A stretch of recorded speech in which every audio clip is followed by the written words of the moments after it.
ihain sa arbitration yung problema natin sa South China Sea.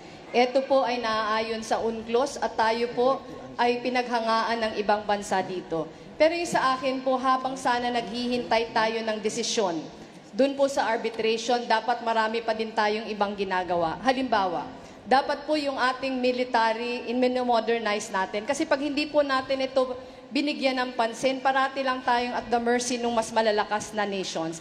Pagkakataon din po ito para mag-take on ang Pilipinas ng isang leadership role na organisahin niya yung iba pang claimant sa South China Sea.